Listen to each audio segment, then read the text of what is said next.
morning. I'm Dr. Iona Hine, the Programme Manager with the Cambridge Interfaith Programme, a research and engagement centre based in the Faculty of Divinity at the University of Cambridge. It's my absolute pleasure to welcome today Professor Laurie Zoloth, who is based these days at the University of Chicago in the US, and is with me to discuss her recent book. She's actually got two recent books at the very least. Her book, Ethics for the Coming Storm, Climate Change and Jewish Thought, which came out last year from Oxford University Press and has also, I think, just come out in paperback. So it is fairly widely available. But Laurie, I've said I'd let you explain who you are and a bit about your background. Well, thank you so much for inviting me. It's really a pleasure to speak with you and to speak virtually in Cambridge, one of my favorite places on the planet. So I am a professor at the Divinity School as well, at the University of Chicago. And I'm also a professor there at the college and at the medical school, crossing boundaries and thinking about lots of different things. And in fact, most of what I thought about for most of my career was bioethics, the academic field of bioethics. And we focused on physician-patient relationships and the individual dynamics of hospitals and public health centers. And many years ago, I did think about the environment. I remember we gathered a group of people from different religious traditions, scholars from different religious traditions, to think about what we thought about as ecology, right? And what's striking about that conversation that took place in the early 2000s is that none of us mentioned global warming. It was not something we thought about. We thought about acid rain and pollution in the water, degradation of forests, but we didn't think about the inevitable steady drumbeat, which was already drumming underneath our conversations, and we were unaware of it until quite late in the game. And I became aware as late as 2012, 2014, that this was a catastrophic problem that humanity was facing as a whole, that many people have been working quietly and steadily and desperately on it for decades, and that we didn't have much time. And I began to think about climate change as the central ethical problem of our time, not only writ large, but also in terms of healthcare, which was my specialty.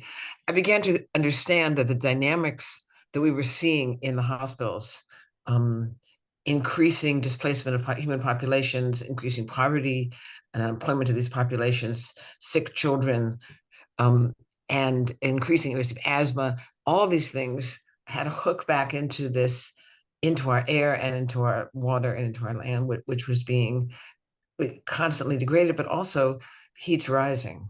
Now it's the first week in June in Chicago. It's normally not very hot in Chicago yet. It will be quite warm. We have a continental climate. And in Chicago, I found out something that most people don't know is one of the largest catastrophes of heat-related deaths that had occurred in the city in the mid-20th century. And we paid very little attention to it, but people died in significant numbers. I think 800 people died, mostly poor people, mostly people who were kinless, without kin, and to check on them. And it's because no city has been built that's built for this kind of weather. And in fact, it's not just cities, I realized. It's our intellectual structures, it's our religious structures, it's our institutional structures. Very little has been built for a world with the kind of unsustainable climate that we're facing as humanity. So because I'm a scholar of religion and was interested in this topic, I thought to myself, well, I know there's resources for famine, and I know there's resources for catastrophe in the Jewish tradition.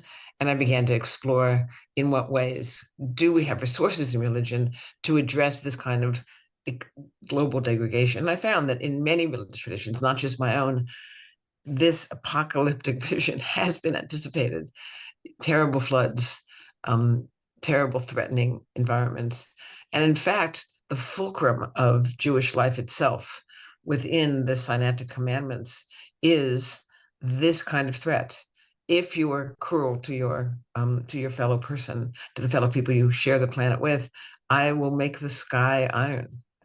So it's that implied threat of our conditionality, of our contingency on this planet, our deeply exilic tradition on this planet, has been talked about in Judaism and in Christianity and in Islam and in Buddhism and Hinduism. There's a notion that this earth does not quite belong to us, something that we've blithely ignored as people who live on the earth.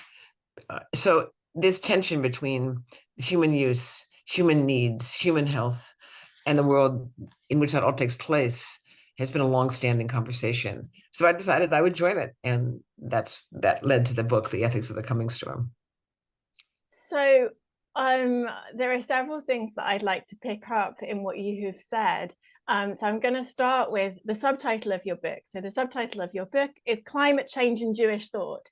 And for me, approaching the book before I had read any of it, I was really curious about the Jewishness and then about audiences. So to what extent taking that particular lens that, of your own belonging provide something for Jewish audiences and provide something for other audiences. So if I could invite you to reflect on that.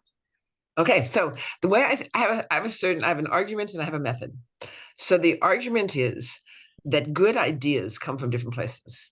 This, of course, is a Hannah Arendt idea about plurality, that you see reality through plural lenses and different locations. I think that religious traditions, while very particular, and while they are focused on their faith communities, actually come up with extraordinary arguments for human behavior, for how you live a moral life.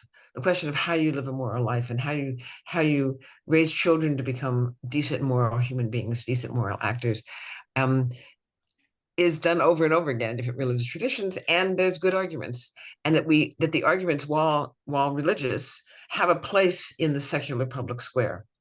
They need to be brought out. They need to be fully developed. You need to think through their implications, but they certainly should be presented and displayed. And largely this is because for Jews or other minority voices in the public square, sometimes arguments of Christianity are more fully developed because many philosophers who think of themselves as secular philosophers really are representative of their own tradition of Christianity, logically enough, right? So someone we think of, Immanuel Kant or something, who we think of as a secular philosopher, he was a Christian man who was a monotheist and who has assumptions and structures around that location and around those assumptions. So my work is in part to clarify arguments from different traditions and then evaluate arguments. And we see this clearly when an argument comes, for instance, from Catholic moral theology around human dignity. It's most fully expressed in that tradition, around embryos, around edges of life, the seamless web of life. That's a really interesting argument.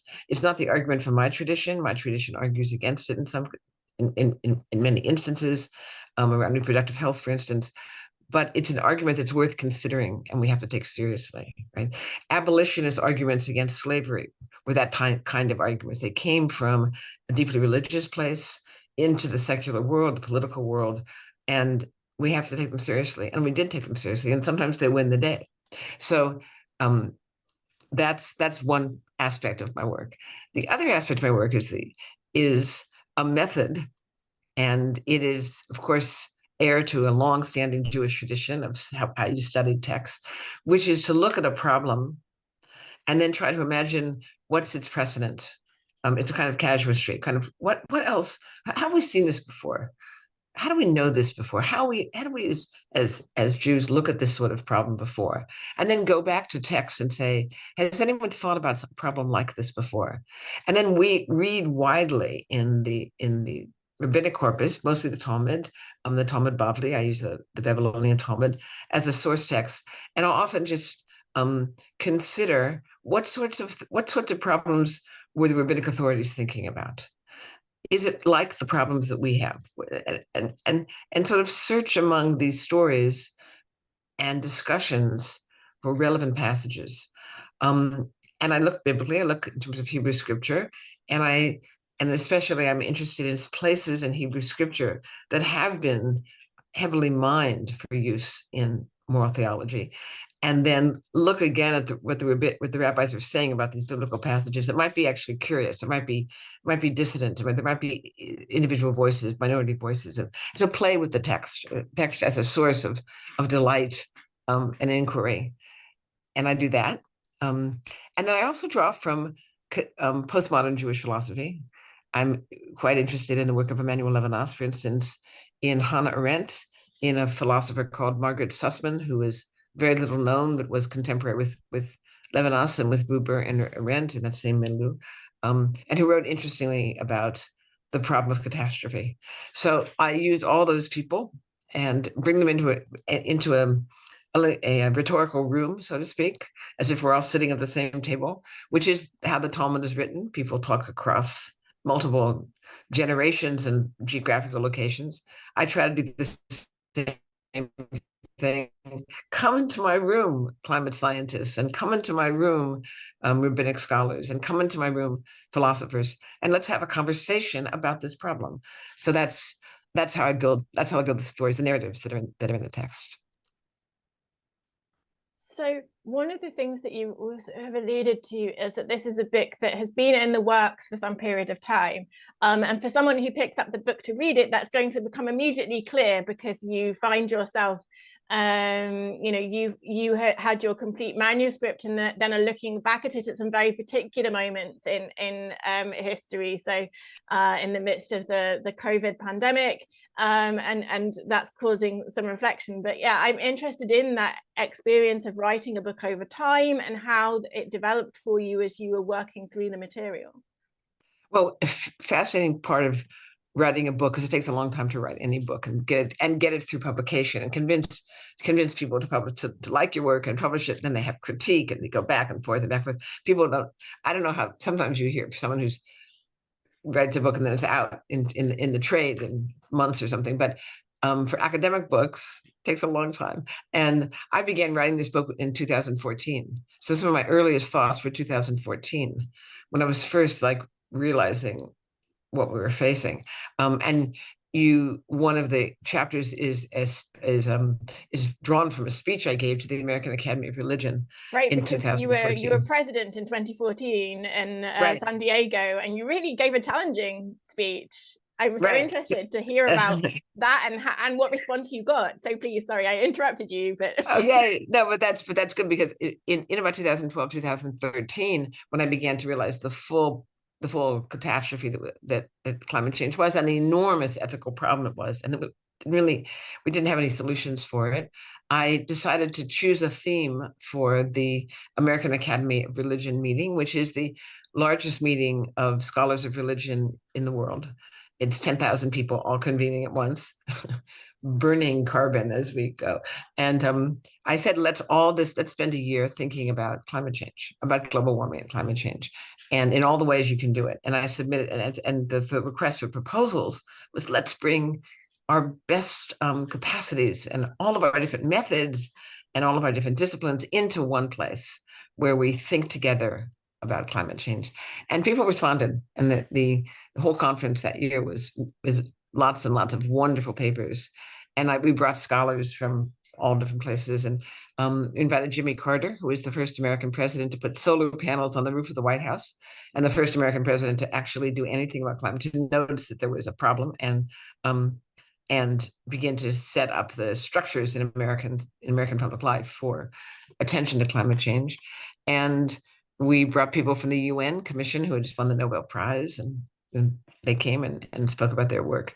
And we brought Bill McKibben, who gave a speech, and Naomi Orskes, who gave a speech, who writes, of course, about climate denial. So it was a wonderful meeting in that way. And I gave a talk as the presidential address that's in the book. You can read it, sort of a barn-burning Jeremiah. And it was to say, this should be the main thing we think about. We worry about all these other ethical issues, but they're trivial on some level compared to the fact that the earth may become uninhabitable. It may become uninhabitable. What was it, 127 degrees in India the week before we're taping this conversation? That's not sustainable for human life. It's not. And the moral problem attendant to that is that this is because we are participants in the Industrial Revolution. We were heirs to the Industrial Revolution, and we, especially in places like the UK, places like Western Europe, certainly the United States, we are the ones who have been consuming the energy that creates the carbon waste and puts carbon into the atmosphere. We're the extractors. We're the people making the profit. And by we, I think carefully, and can talk more about this. So let's put a pin on this and go back to this. Who are we? What do I mean? What's our participation? Who are the bad guys? But at least the global north versus the global south in terms of climate change, it's our problem that we have caused and that we benefit from. It's the use of the extracted materials, but the people who bear the heaviest weight, the most immediate effects, are people that live at the very margins of our world, who are not causing it, who didn't cause the problem, or are most likely to be affected because they live already on the most degraded and marginalized land, the most vulnerable land, and around the equator where it's going to be hottest first. So that was what I said in the speech. This is your moral problem. You have to stop your life. And I said, you have to stop what you're doing. Whatever you're doing now, you have to stop and think about this. And you have to make it a part of how you teach and how you preach and how you live your life and how you structure your ritual activities and your festivities, and all of it has to be a part of it. And I also said there'll be sacrifice. Sacrifice is central to many religious traditions, certainly in Judaism. The idea of a sacrifice, we no longer sacrifice animals, but we talk about sacrificing animals. We verbally reenact that sacrifice. We're supposed to tithe. All religions have tithing as a part of their almsgiving or tithing as a part of their practice. So you have to sacrifice, and then this will require an enormous sacrifice. It'll require a diminishment of some of our consumptive practices. And it will require being able to know evil, to see evil, to discern evil, like the world has failed to do in the past. And there I turn to the post-Shoah philosophers to make that point. When you see evil, you can't just stand by, and you have to name it and make individuals take responsibility for the acts they do. And then I asked for a final thing, which is, I said, there's a practice of a sabbatical, a Sabbath year, and many of the injunctions about how to use the earth in the agricultural texts of the Hebrew scriptures, many of them are based around the fact that after 6 years of intensive work and fecundity, you let the earth rest. You just let it rest, and you let the poor take anything they want, and you take down. There's no fences. There's no distinguishing between what is mine and what is the poor, belongs to the poor, and you allow a year in which you glean. You take what's on the floor. You take what's on the trees, but you don't farm. You don't work the land. You let the land rest, and then after 7 of those cycles, you have a jubilee year, and all the land reverts to its original owners. The land that was fairly distributed and has become corrupted by our systems and exchanges and capitalism and imperial conquest and war. All of that gets redistributed in the rabbinic imagination.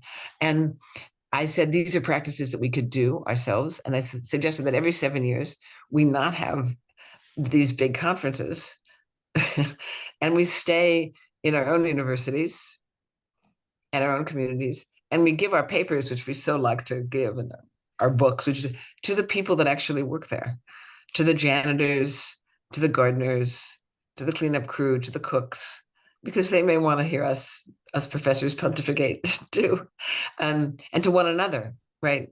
Because we were all aware of the phenomenon of not seeing your colleagues in another department the entire year, then, or even seeing people once a year at the AAR meeting.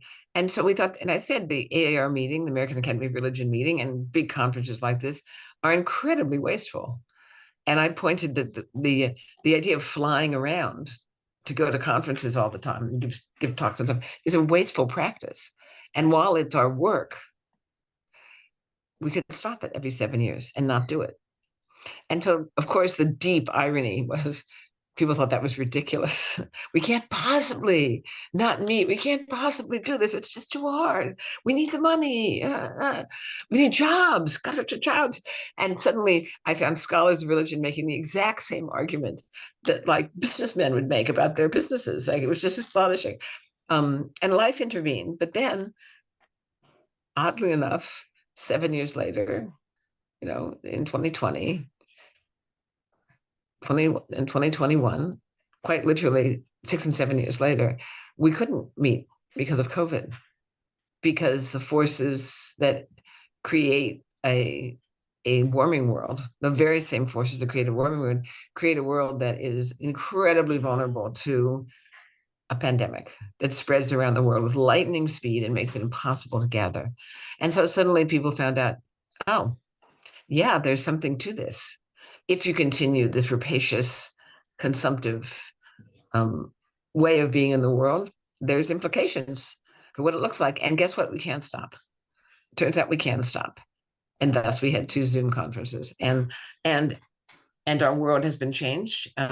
There's far fewer conferences that are in person, and that's proper. There's not none, but there's far fewer. And I still have hopes for a sabbatical year every 7 years, and I really hope that I've created an enduring practice, but that the practice of a sabbatical year is caught on. People are thinking about how they could do that for themselves and how they could do it for their institutions.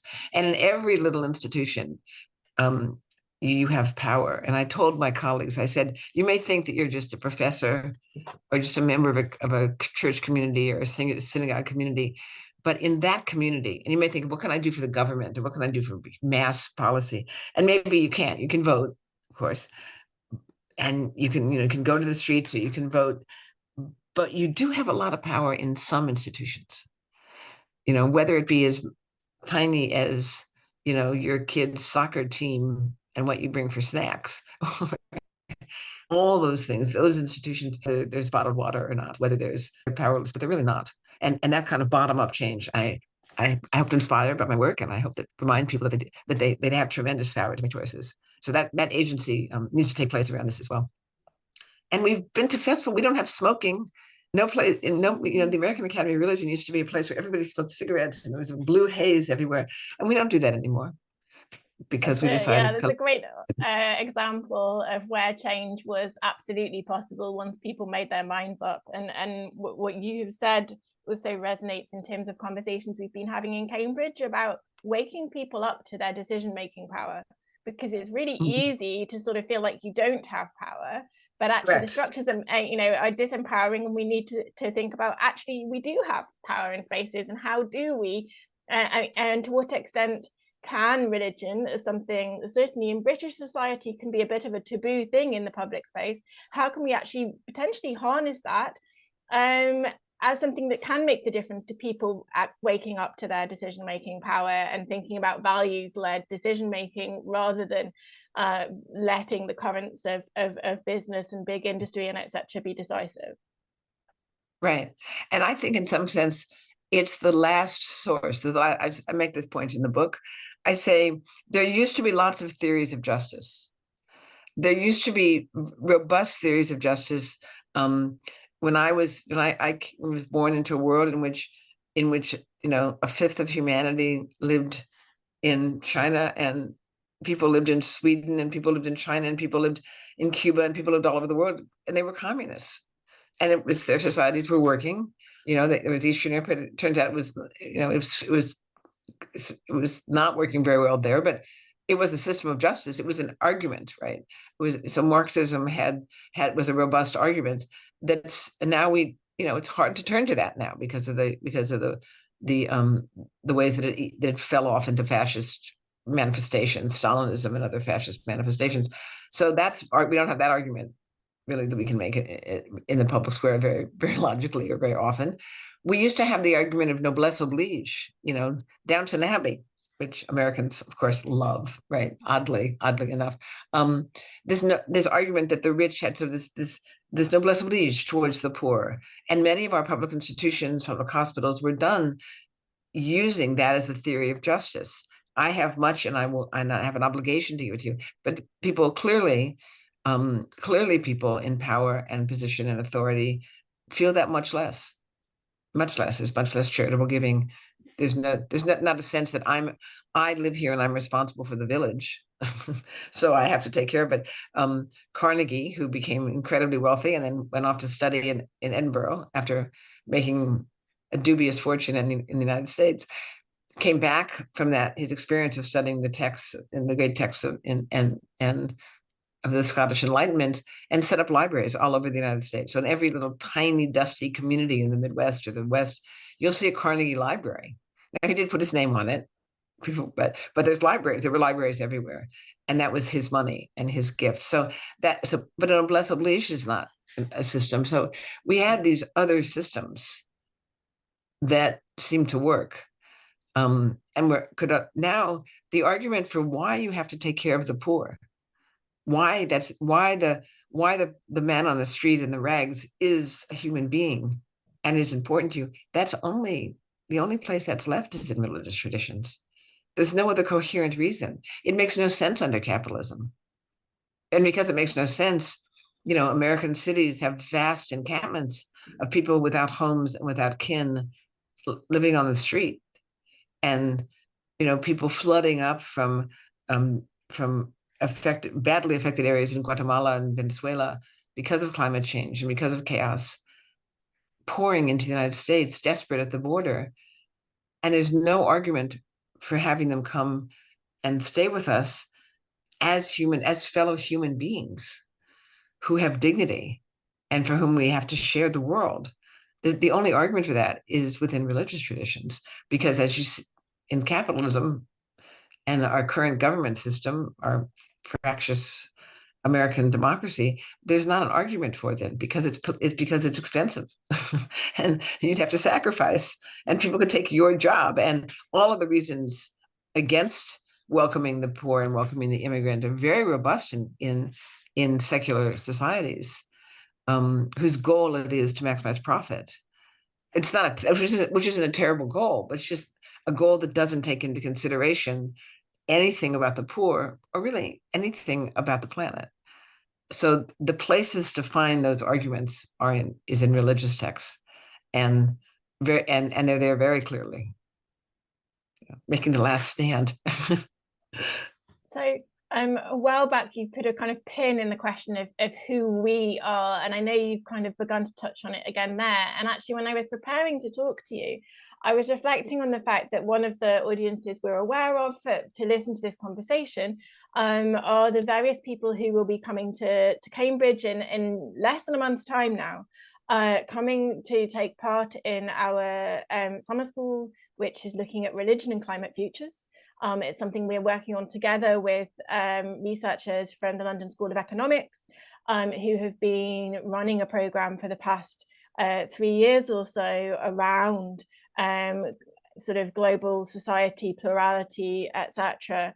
They have done some work, I know, in Egypt, in Indonesia, in some other kind of contexts. And so some of the people who are coming to participate will be coming from those contexts, which I think we could place as part of the global south, as you have referred to, and on the real sort of brunt of some of the impacts of climate change. So I'm wondering that sort of sorry, this has become a bit of a big question, or at least a rambling question, but where the we, us, etc. sits when bringing your work and your conversation to that kind of wider mixed audience. And also, it's a cruel question to an author, but I was wondering what would be the chapter that you might recommend if you were kind of inviting someone from the global south into this conversation, because I was aware of the kind of the American rootedness of some of the examples. So yeah, I just wonder if I can invite some reflection on that. Okay, so I think it's a little reductionist. We do it all the time. I do it too, to talk about the global north and global south, because some of the worst offenders are the mega billionaires in India and China and Kuwait and Qatar and that are making, and Africa. There's people who are making enormous profits, who are Africans and Indians and Indonesians, and doing it to their own people as well as the rest of the world. So there's a lot of sinners to go around. So one thing I did want to mention was, you did say, what's it like to start a talk in 2014 and publish a book in 10 years later. And part of the thing that's odd is, while book production is slow, climate change is actually faster now. So as I was writing the book, at every stage, things were getting worse. And you can see me saying in the book, well, now we have to deal with the pandemic. And now we have to do it. And now this summer, and every summer, when I would work on the book, every summer it'd be worse and worse. In 2019, I was in Britain, and I was in Cambridge, actually, and I just saw every lawn turn brown. The beautiful rolling lawns of England, like, suddenly gone. And it was ridiculously hot. And people in Cambridge were not used to that. People walked around with this look of horror and betrayal on their faces, like, us, even here, with our moody, misty climate, even we, right? And yes, indeed, it's because it's everywhere. And then as the book was going into production, there kept being catastrophes. And should I add this? Should I add this? And at a certain point, we realized the pace of climate change, the pace of warming is so fast, that everyone's now seeing the effects. You can see the effects all around you. And that wasn't the case when I first started. It was very theoretical. It was like, in the coming days. And now the coming days are here. And now people are saying we have 10 years. And then we won't be able to turn things back. So that's one thing I wanted to highlight, is the rapidity of change and the closing of that window, which means everything has to happen, both personal and also political changes. And that gets to your question. So much of the early focus on climate change, and much of the how-to books, certainly in the early years, were about personal products, personal things, like you buy this kind of recycling bag and you do recycling, and you personally cut back on your use. And I became a vegetarian out of that impulse, because I did that, and I cut back on traveling by air, because I have tried to use public transportation, which is always a challenge in the United States, and tried to bike everywhere, got a hybrid car. I mean, did all those personal things that one is urged to do. And in every way, my home is full of 1,000 blameless decisions and virtue signaling decisions because of that. And that's a good thing to do. We should do that.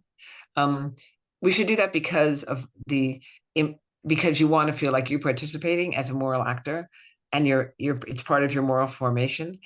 And if everybody does it, surely it's better, because it just signals I am on the side of trying to deal with this, and not on the side of BP oil or Shell oil trying to make money off of this. I'm not donating to their cause. I'm donating to our side. So everything you can do as an individual person allows you to participate in the people who are trying to deal with climate change. So that's a good thing, but it's clearly not the only thing, because the only thing that's really going to change stuff is substantial political action. And the only thing you have there is the vote in democracies. And the tough reality is sort of like Reinhold Niebuhr brought us to understand, there's real sin.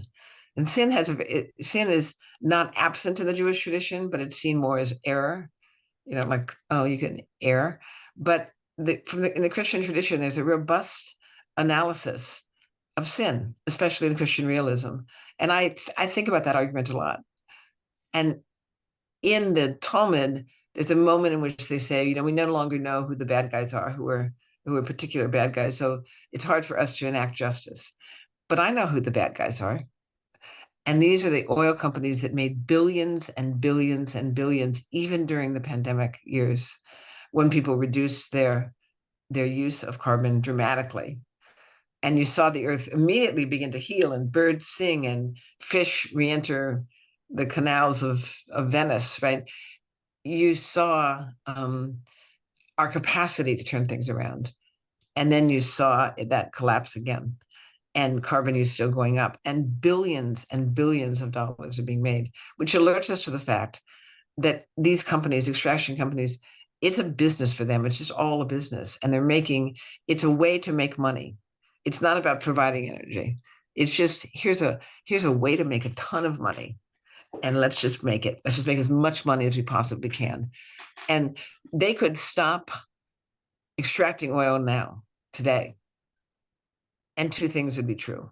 One is we would still have in storage an enormous amount, probably enough resources to allow us to not drill anymore and yet make the transition to cleaner energy.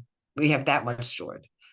And we'd also, no matter if we stop now and stop everything right now, we can't stop the rate of warming, because it's like a train that takes miles to stop. The big American Amtrak train I ride about takes 3 miles to stop. And so this will take decades to stop. So the world we have already made, which is actually the world of our grandparents that we're living in now, but the world that we're making right now, those effects are there. And it without some remarkable new technology, taking carbon out of the atmosphere is exquisitely difficult, and not impossible, but exquisitely difficult. So we do have to name names. We do have to say, this particular corporation, this man at the head of this company is making these choices, and they are sinful choices. And here again, only someone who's thinking about religious categories can say that, because otherwise you're making, what kind of a complaint is that? Right. The only complaint against that, the only category, the only discussion in which sin has a place is the religious conversation. And so that's why I think that it's a cross-cultural discourse, not just an American one. From the bits of the book that I've read so far, it seems to me the Amtrak train is doing a marvelous amount of conceptual work, right. Almost to being, yes. I see you, it's like you were the many rabbis looking at different perspectives on the train. I don't think we have time to go into the depths of that, but I do really admire your capacity for these sort of stories and these, that journey that you go on in the penultimate chapter, The Strangers on the Train, arriving at the conclusion that actually, at the very least, we have to get off the train and engage with the people who are suffering that more immediately impacts. And that is a kind of a point in the book where I think you are coming at it from sort of the Western comfort of being on the train. So I wonder that there's a point where you kind of acknowledge other voices, and how when people were reading your book and responding to it for you while you were kind of getting it ready, they would say, oh, have you read this? Have you read that? And I just wondered, like, what else would you suggest that people should be reading? Who else has a really interesting religious voice on this? What would you suggest? Oh, there's so many people, and I hesitate to name them because then I'll leave out somebody. I feel like people say in their Academy Award acceptance speech, I don't want to leave anyone out, right? They're marvelous, and they're coming out all the time. I would urge people, if people who within faith communities who care about those arguments, to really look sincerely at the people who are writing from their own communities, because I'm sure there's people that I don't know and don't recognize. There's a lot of work in feminist theology on this topic. There's the colleagues at Yale, the group at Yale who's been working on climate change and ecology for 3 decades, have produced extraordinarily good series and good works to turn to. There are interesting works from Native populations, scholars who look at the Native populations, and they're not my traditions, but they are for people who Weaving Sweetgrass, of course, is one of the classics of that genre, who do some very good work around that. And I am interested in the source text things. I can plug in from my son's book, Rabbi Natan Levy's book, of course, which I think is a marvelous book, and talk some about how the structures of the early chapters of Genesis structure us for a certain kind of positionality relative to the environment. So that's someone that I've learned from a great deal. I do think that Matt Ridley's book was the first one that I read. 6 Degrees was a book that is very old now, and horrifyingly enough, everything that he said was going to happen has happened right on time. And so I think for me, that was a very important book, because it had a lot of data, and it was early, and it was objective, and it was prophetic, tragically. This book. So many of the books, I have a bookshelf, book after book on climate, on warming climate, and I think it's really good. I always do a shout out to my colleagues at the University of Chicago who are doing work as well. So Sarah Frederick's book on guilt and climate change is one that I've learned a great deal from my colleagues. So these are all places you can turn. There's so many now that you can look to that really give a sense. Joe Jameson, who's written on philosophy and climate change, is also really marvelous book. And now, of course, I'm leaving people out. So, but that's always the risk. And I set up the trap. So if you fell into it, then it's my fault. But I can tell you that there's a wonderful bookstores in Cambridge. If you're here for summer school, and they both have the Cambridge bookstore for Cambridge Press books, and the the other bookstores in Cambridge have just wonderful sections on climate change with a very rich array. And I did much of my work in Cambridge and spent a lot of time buying books in those bookstores as well. So it's really interesting, because some of the early work, Bill McKibben's work, for instance, said that by 2020 things would be a lot worse than they are. And I think to some extent, because because many people have heeded those calls, there are things that are better. So I want to say there's some hopeful things too. All over the world, many, many, many scientists are working on technical fixes. And I love technology just as much as the next person. Here we are in Zoom on my iPad, right? So and I do think that many times technology has saved us. It just has. That's why we can't be reductionists and say, oh, Industrial Revolution, what a horror. I love the Enlightenment, and I love the Industrial Revolution. It was a good thing. Both things were good things for feminists and good things for Jews, because they were liberatory. And like all liberatory acts, they have an edge of danger. So now we're living on the edge of the danger thing, but I still, we want big intensive care units for newborn babies, because I used to work in one, and I understand how important they are. We're upset about microplastics, but the invention of plastic as a replacement for some things has been important. IV lines, for instance, made blood transfusion possible. So thank you, plastics.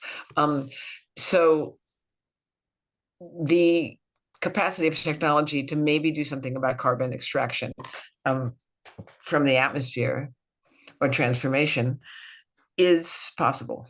And will it have bad effects down the line? Yes, probably. And the example that I think is interesting is the example of the Haber-Bosch process. So the world was about to have a catastrophe because we were running out of naturally occurring nitrogen in the 1800s. And the British Royal Society put forward a call and said, we're running out of nitrogen. It's a crisis. We won't be able to grow any food. It's the first environmental crisis in the 19th century.